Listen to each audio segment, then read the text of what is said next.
ಮಾತಾಡಬೇಕಾಗಿರೋದು PA productions ಬಗ್ಗೆ. Pushpa madam ಹಾಗೂ Arun sir ಅವರು ಇವತ್ತು ನಮ್ಮ ಕನ್ನಡ ಚಿತ್ರರಂಗಕ್ಕಾಗಿರ್ಬೋದು ಅಥವಾ ಇಡೀ ವಿಶ್ವವೇ ಹೆಮ್ಮೆ ಪಡ್ತಾ ಇರುವಂತ ಯಶ್ ಸರ್ ಅನ್ನ ನಮಗಾಗಿ ಕೊಟ್ಟಂತ ಜನ್ಮದಾತರು ಅವರು. ನಾನು ಆಗ್ಲೇ ಹೇಳ್ದಂಗೆ, ಇಲ್ಲ ನನ್ನ ಮಗ ಮಾತ್ರ ಬೆಳೆದ್ರೆ ಸಾಕಪ್ಪ ಅಂತ ಅನ್ಕೊಳ್ಳೋದು ಯುಗದಲ್ಲಿ ಇಲ್ಲ, ಇನ್ನಷ್ಟು ಜನ ಬೆಳೆಯೋಣಲ್ಲ, ನಮಗ್ ಸಿಕ್ಕಿರುವಂತ ಯಶಸ್ಸು, ನಮಗ್ ಸಿಕ್ಕಿರುವಂತ ಒಂದು ಅವಕಾಶವನ್ನ ಬಳಸ್ಕೊಂಡು ಇನ್ನೊಂದಷ್ಟು ಒಳ್ಳೆ ಚಿತ್ರಗಳಿಗೆ, ಒಳ್ಳೆ ಕಲಾವಿದರಿಗೆ, ಒಳ್ಳೆ ಟೆಕ್ನಿಷಿಯನ್ಸ್ಗೆ ಒಂದು ಅವಕಾಶ ಮಾಡ್ಕೊಳ್ಳೋಣ ಅಂತ ಮುಂದೆ ಬಂದಿದ್ದಾರೆ. ಆ ಒಂದು ಒಳ್ಳೆತನಕ್ಕೆ, ಆ ವ್ಯಕ್ತಿತ್ವಕ್ಕೆ ಅವರಿಬ್ಬರಿಗೆ ನಿಮ್ಮ ಅಭಿನಂದನೆಗಳು. ಅಮ್ಮ ಎಲ್ಲಿಂದ ಶುರು ಮಾಡಲಿ? ನನಗೆ ಅಮ್ಮ ಎಷ್ಟರ ಮಟ್ಟಿಗೆ ಇದು ಅಂತಂತಂದರೆ, ನನ್ನ ಫ್ಯಾಮಿಲಿ ಮೆಂಬರ್ ಅವರು. ಭಾಳಷ್ಟು ಜನಕ್ಕೆ ಗೊತ್ತಿರಲ್ಲ. ಒಂದು ಹೇಳಿದ್ರೆ ನಿಜವಾಗ್ಲೂ ಅದು ಸರಿನೋ ತಪ್ಪೋ ಅದೂ ಗೊತ್ತಿಲ್ಲ, ಆದರೂ ಹೇಳ್ತೀನಿ. ಅಮ್ಮ ಹೇಳೋದ ಅಮ್ಮ ಮೋಸ್ಟ್ಲಿ ಎಷ್ಟು ಸರ್ ಅವ್ರಿಗೆ ಎಷ್ಟು ಸಲ ಫೋನಲ್ಲಿ ಮಾತಾಡ್ತಾರೋ ಇಲ್ಲೋ ಗೊತ್ತಿಲ್ಲ, ಅದಕ್ಕಿಂತ ಹೆಚ್ಚು ನಮ್ಮ ಅಮ್ಮನ ಜೊತೆ ಮಾತಾಡ್ತಾರೋ ಅವರು.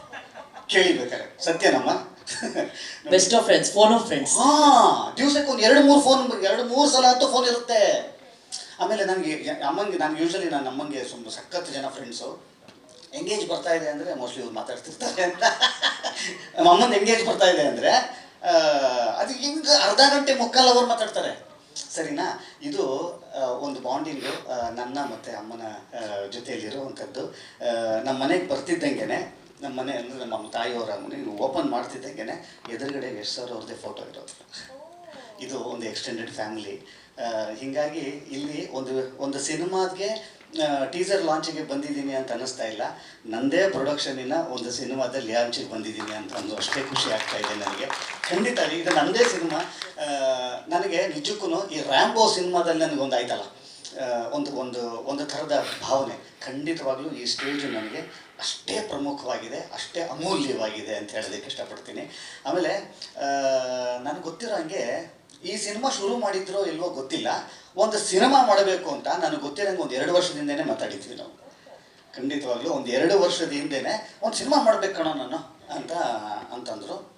ನಾನು, ಅಮ್ಮ ನೀವು ಇಷ್ಟೊಂದು ಬ್ಯುಸಿ ಇರ್ತೀರಾ, ಹೆಂಗೆ ಇದು ಸಿನಿಮಾ ಹೆಂಗೆ ಶುರು ಮಾಡ್ತೀರಿ, ಹೆಂಗಾಗುತ್ತೆ ನಿಮಗೆ ಅಂತ. ಇಲ್ಲ ಕಣ, ಒಂದಿಷ್ಟು ಥರದ್ದು ಏನೋ ಬೇರೆ ಥರದ್ದು ಮಾಡಬೇಕು. ಚಿಕ್ಕದಾಗೆ ಮಾಡೋಣ ಬಿಡು. ಅದು ಅವ್ರೇನೋ ಬೆಳೆದ್ರು ಅದಾಯಿತು, ನಾವು ಒಂದೇನೋ ಮಾಡಬೇಕಲ್ವಾ ಅಂತಂದರು.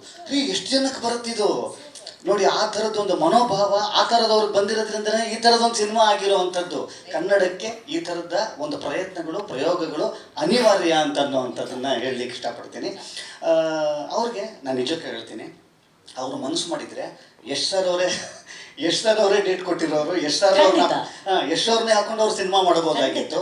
ಅದು ಅಲ್ಲ ನೋಡಿ. ನಾನು ಅವಾಗಲೇ ಕರೆದು ಈ ಸಿನಿಮಾದಲ್ಲಿ ಯಾರ್ಯಾರಿದ್ದಾರೆ, ಎಷ್ಟು ಜನ ಡೆಬ್ಯೂಟೆಂಟ್ಸು ಅಂತ ಅನ್ನೋದನ್ನು ಸುಮ್ಮನೆ ಡೈರೆಕ್ಟರ್ನ ಕರೆದು ಹೇಳ್ತಿದ್ದೆ. ಡೈರೆಕ್ಟರ್ ಇಂದ ಹಿಡ್ಕೊಂಡು, ಶಿವರಾಜ್ ಅವರಿಂದ ಹಿಡ್ಕೊಂಡು, ಮ್ಯೂಸಿಕ್ ಡೈರೆಕ್ಟರ್ ಅಂತ ಹೇಳಿದ್ರೆ ಅವರು ಫಸ್ಟ್ ಟೈಮ್, ಮತ್ತು ಇದರ RR ಮಾಡಿದಂಥವ್ರು ಅವರು ಕೂಡ ಫಸ್ಟ್ ಟೈಮ್. ಅವರು ಸ್ಟಂಟ್ ಮಾಡಿದವರು ಕೂಡ ಮೊದಲಿಗರು. ಇಷ್ಟು ಮೊದಲಿಗರನ್ನ ಇಟ್ಕೊಂಡು ಮಾಡಿರುವಂಥ ಒಂದು ಸಿನಿಮಾ ಅಂತಂದಾಗ ಖಂಡಿತವಾಗ್ಲೂ ಇದರ ಹಿಂದೆ ಇರುವಂಥ ಉದ್ದೇಶ ಇದೆ ಗೊತ್ತಾ. ಇದರ ಹಿಂದೆ ಇರುವಂಥ ಗಟ್ಟಿಯಾದ ಉದ್ದೇಶನೇ ಖಂಡಿತವಾಗ್ಲೂ ಈ ಥರದ ಒಂದು ಸಿನಿಮಾ ಆಗಲಿಕ್ಕೆ ಕಾರಣವಾಗಿದೆ. ಇಂಥ ಒಂದು ಪ್ಲ್ಯಾಟ್ಫಾರ್ಮಿಂದ ಮಾತ್ರ ಈ ಥರದ ಸಿನಿಮಾಗಳಾಗಕ್ಕೆ ಸಾಧ್ಯ. ಹಿಂಗಾದಾಗ ಮಾತ್ರ ಬೇಗ ಜನಕ್ಕೆ ತಲುಪುತ್ತೆ ಅಂತ ಅನ್ನುವಂಥದ್ದು. ಬೇಗ ಜನಕ್ಕೆ ನೋಡಿ, ಈ ಥರದ ತಂಡದವರಿಗೆ ಈ ಥರದ ಒಂದು ಪ್ಲ್ಯಾಟ್ಫಾರ್ಮ್ ಸಿಗೋದಿದೆ ಗೊತ್ತಾ. ಖಂಡಿತವಾಗ್ಲೂ ಶ್ರೀರಾಜ್ ಅವರೇ, ತುಂಬ ತುಂಬ ತುಂಬ ಖುಷಿ ಆಗುತ್ತೆ. ಈ ಥರದ ಒಂದು ಬ್ಯಾನರಿನ ಒಟ್ಟಿಗೆ ನಿಮ್ಮ ಒಂದು ಲಾಂಚ್ ಆಗ್ತಾ ಇದೆ ಗೊತ್ತಾ. ತುಂಬ ರಾಯಲ್ ಎಂಟ್ರಿ ನಿಮ್ಮದು, ತುಂಬ ರಾಯಲ್ ಎಂಟ್ರಿ. ಭಗವಂತ ಇದೇ ಥರದ ಯಶಸ್ಸು ನಿಮಗೆ ಪೂರ್ತಿ ನಿಮ್ಮ ಕೆರಿಯರ್ ಪೂರ್ತಿ ಕೊಡಲಿ ಅಂತ ಅನ್ನುವಂಥದ್ದು ನಾನು ನಿಮಗೆ ಆಶಯಿಸ್ತೀನಿ.